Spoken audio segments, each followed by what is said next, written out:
Wellbeing के journey पर हैं और हमने चंद चीज़ें बड़ी क्लियर कर ली हैं। एक तो हमारी असल ज़ात है जिसको कैरी कर रही है हमारी फिज़िकलिटी, हमारा जिस्म। हमारा जिस्म या तो बैरियर है या फैसिलिटेटर है हमारी असल ज़ात की वेलबींग का। उसके बाद हमने एक और बात भी क्लियर कर ली कि अगर हम गिविंग मोड में नहीं हैं तो हम वेलबींग अचीव नहीं कर सकते। अब आ जाइए फिज़िकलिटी की तरफ। 4 ऐसे डिटर्मिनेंट हैं, 4 या 5 कह लीजिए, क्योंकि 2 एक जैसे ही हैं, कि उनके बग़ैर आपको पता चल सकता है कि अगर आप वेलबींग के जर्नी में जाने के काबिल भी हैं या नहीं। यानी उनके साथ उनको एग्ज़ामिन करके, उनको असेस करके, और जब आप वेलबींग जर्नी में आएंगे तो हम आपसे ये क्वेश्चंस करेंगे। पहला ये है कि आप नींद के बाद जब उठते हैं तो एनर्जेटिक फील करते हैं या फटीग्ड, थके हुए फील करते हैं। आपका माइंड जो है वो फॉगी होता है। नींद अगर आपकी पूरी हो गई है तो आपके माइंड को बड़ा ही क्लियर होना चाहिए और आप बहुत ही ज़्यादा एनर्जेटिक हो। दूसरे नंबर के खाने के बाद अगर आप फटीग फील करते हैं, डाउन फील करते हैं, तो इसका मतलब भी ये है कि आप के जिस्म को अभी कुछ चीज़ों की ज़रूरत है, कुछ चीज़ें ऐड या सब्ट्रैक्ट होने वाली हैं। तो पहली नंबर पे स्लीप, दूसरे नंबर पे खाना पीना, तीसरे नंबर पे आपकी कोर स्ट्रॉन्ग है या नहीं है, चौथे नंबर पर आपके हिप के अंदर फ्लेक्सिबिलिटी है या नहीं। असल में हिप की फ्लेक्सिबिलिटी ये भी बताती है कि आपकी ज़िंदगी में फ्लेक्सिबिलिटी और अडेप्टेबिलिटी है या नहीं है। और पांचवा, last but not the least, वो है आप पुशअप्स लगा सकते हैं या नहीं। सही टेक्निक पर 10 के करीब अगर आप पुशअप बग़ैर मुश्किल के लगा लेते हैं तो इसका मतलब बस असल में ये है कि आप अपना वज़न उठा सकते हैं।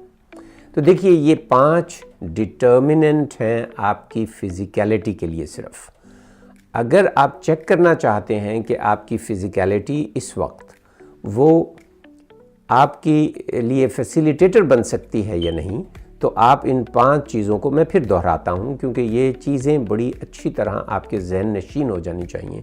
नंबर 1 कि नींद के बाद आप एनर्जेटिक हैं या नहीं। नंबर 2, खाने पीने के बाद आप एनर्जेटिक हैं या नहीं। नंबर 3, आपकी कोर स्ट्रॉन्ग है या नहीं। नंबर 4, आपके हिप जॉइंट यानी जहाँ आपकी लेग्स और थाइज़ बॉडी के साथ मिलते हैं, उस जॉइंट के इर्द गिर्द के मसल्स, उनमें टाइटनेस तो नहीं है। और नंबर 5, आप अच्छी टेक्निक्स के साथ प्रॉपर तरीके से 10 पुशअप्स लगा सकते हैं या नहीं। तो ये बताएगा जिस वक्त आप इस लेवल पे पहुंच जाएं और फिर उसको मेंटेन रखें, तो अब हम कहेंगे कि आप जो हैं, आपका जिस्म जो है वो आपके लिए फैसिलिटेटर बनेगा आपकी वेलबींग में, और आपके जो बैरियर नहीं बनेगा।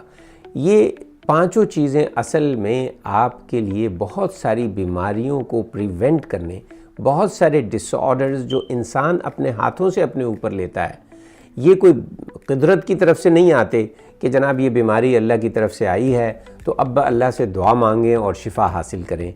ऑफ कोर्स आखिर में हर चीज़ ही अल्लाह की तरफ से आती है और आखिर में दुआ ही एक इम्पॉर्टेंट चीज़ है जो आपके लिए रास्ते का सबब बन सकती है, सही रास्ते की तरफ जाने का। लेकिन इन दोनों चीज़ों को थोड़ी देर के लिए साइड पे रखकर आप सबसे पहले देखेंगे कि आप अपने हाथों से अपने आप को हिलाक तो नहीं कर रहे। और कुरान में और हमारी स्पिरिचुअल जो लाइफ है उसमें ये ऑर्डर है कि आप अपने हाथों से अपने आप को हिलाक नहीं करो। तो हमारा सोना, खाना पीना, हमारा रहने का स्टाइल, हमारे जिस्म को सही ना इस्तेमाल करने का स्टाइल, इसका खमियाजा हमें ये भुगतना पड़ता है कि हमारे असल इंसान की वेलबींग में ये रुकावट बन जाता है। हम अगले तमाम सेशंस में ये बताएंगे बड़ा मुख्तसर करके, जो आपके जहन में सवालात आते हों इन चीज़ों के मुतालिक, इन 5 डिटर्मिनेंट्स के मुतालिक, तो प्लीज़ आप इसको क्वेश्चन आंसर्स में और नीचे कमेंट्स में आप बयान कर दीजिए और हमारे इस चैनल को आप उन लोगों तक पहुंचाइए। देखिए, हमने कहा कि जो वेलबींग की जिनको ज़रूरत है और वेलबींग की हर एक को ज़रूरत है। हमने कहा कि आप वेलबींग हासिल नहीं कर सकते जब तक आप गिविंग मोड में ना हो। अब एक अच्छी बात का आपको पता चला है, एक बहुत ही इम्पॉर्टेंट चीज़ जिसकी परसूट में आप लगे हुए हैं, तो क्या आप नहीं चाहेंगे कि आपके इर्द गिर्द जितने भी लोग हैं उन तक ये बात पहुंचे? तो उनके साथ आप ये शेयर कीजिए ताकि वो हमारे वेलबींग प्रोग्राम का हिस्सा बन सकें और फिर उनके ज़रिए से हम दूसरे लोगों तक वेलबींग पहुंचा सकें। हमारा ख्याल ये है कि इस वेलबींग के प्रोग्राम को हम कम से कम 10 मिलियन लोगों तक पहुंचा सकते हैं। ये सिंपल सी टेक्निक्स हैं जिनको एक डिसिप्लिन के तहत आप अपने अंदर ला सकते हैं।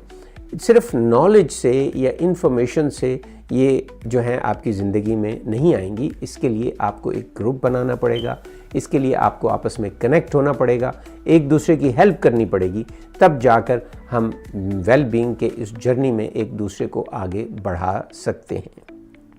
Thank you.